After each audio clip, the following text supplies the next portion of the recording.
All right, we made it to Friday, Friday the 5th. Back to our lower body. We have 2 parts, 4, 5, or 6 rounds. Pause goblet squats, scissor lunges per leg, wide stance, straight leg deadlifts, and hamstring curls. And then part 2 is clamshell to raise 4 reps. So pause goblet.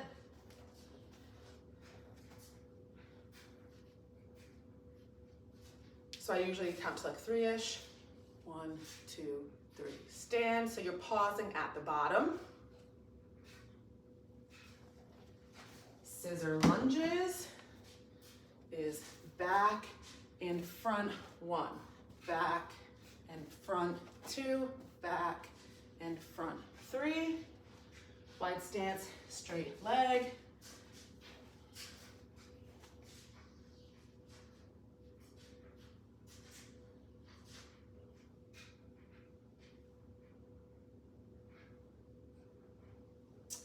And hamstring curls. This weight might be too little. Usually I have 2 sets that I use when I film. I'm only using 1 set today. And I don't know if this, oh no, it's fine, okay. Hamstring curls. And then our part 2, 4 reps, is clamshell to raise per leg. This is one of my favorite exercises ever. Clamshell, raise 1, 2,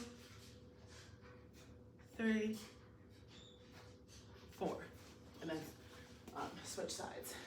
So, pause goblet. So we talked about our squat form a little bit before, and now we're doing goblet. So goblet is a weighted squat where the weight is held basically on your chest, in front of your chest, and it's held the long way, so I'm holding the top of the weight, okay?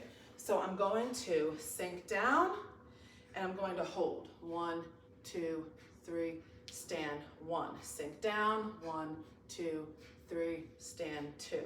Sink down, 1, 2, 3, stand. Okay, so you're just doing a prolonged stop at the bottom. That's really, it's the same as your squat, except you're holding at the bottom. You want to make sure that just because you have the weight in front of your chest, that you're not squatting like this, where you're letting the weight hold you down. Your back should still be mostly upright, okay? So let's see how it is. Tilt a little bit forward. I'm not way up. I'm here, that's comfortable. I don't want to be way down here, okay? And this is a good one that you can do to your chair. You're not obviously going to have the pause at the bottom because you won't have any resistance there once you sit down, but this would be like another box. It'd be exactly like a box squat for you, weighted box squat. Okay, scissor lunges per leg.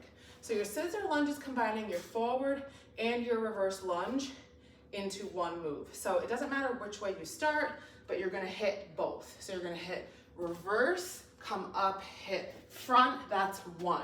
Reverse, front, 2, okay? So you can do it multiple ways. You can do reverse, stop, front, stop 1, reverse, stop, front, stop 2. You can do reverse, follow through to front, stop 1, reverse, go straight through to your front, stop 2, or you can almost not even stop and just go back, front, front, back, front, okay? So some of that depends on your balance, some of that depends on your strength, because that is gonna burn if you do it the last way, okay? So again, it's just combining front and back. Always make sure, whether you're back or front, you can always see both feet. Your feet, knees, hips, shoulders are always pointing forward. And another thing I forgot to mention when I first mentioned lunging is that, I mean, it kind of goes with your knees pointing forward, but you want to make sure that your knees are never bowing outward or inward. They should always be straight. Wide stance, straight leg deadlift. So we always do straight leg deadlifts in my program. I think it's the most effective way to deadlift at home with dumbbells. If we had a barbell, then I would say not, but with dumbbells, yes. So it normally is about shoulder width. Looks like this. So we're gonna do that with a wide stance. So I don't necessarily mean sumo stance. You can make it sumo if you want. I just mean wide stance. So I'm normally here for them. I'm gonna be here, so it's much wider. My weights are gonna kind of go down the middle. So this actually might make it a little bit easier to hit that hinge because I feel like your legs aren't gonna wanna bend as much because they're so wide. So you're in your wide stance.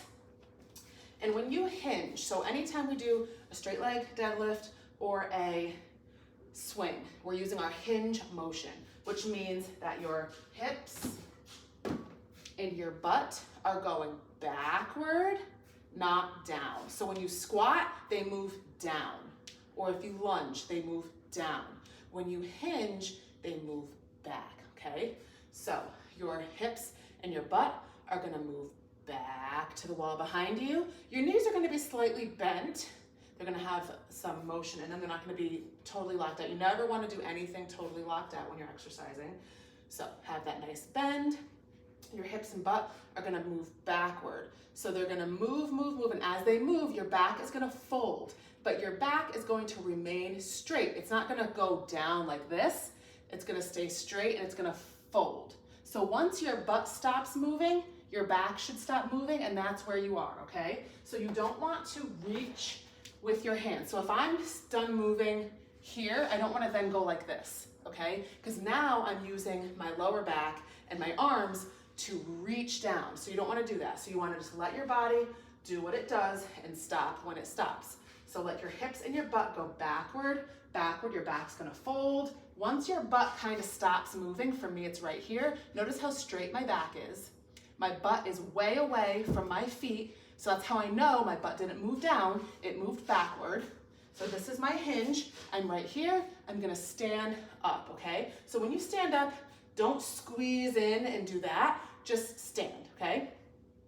Slow lower, my butt is moving backward. As soon as it stops moving, I'm done. And also, not to mention, when it stops moving, you are going to feel like your hamstrings are being ripped apart. Most of us have very tight hamstrings, and I try to stretch a lot, and I still have very tight hamstrings. So when you hit that prime spot, it is gonna feel like your muscle is ripping open. So when you feel that, definitely stop, okay? Like I said, don't continue to reach down. Just stop where it stops and stand.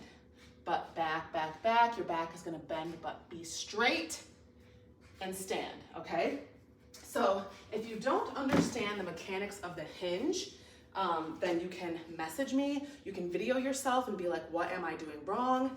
But I think I've gotten pretty good at explaining it well enough that so that people are not squatting instead. Because the biggest mistake that people make when they do deadlifts or swings is they drop their butt toward the ground. So they're trying to do this, which is actually just a weighted squat, versus this, okay? So the number one way to tell, or what you can think of, is you want your butt as far away from your ankles as possible. If you are doing a deadlift, straight leg deadlift, where you're hinging, or a swing where you're hinging, any hinging motion, your butt should stay high and away from your ankles, okay?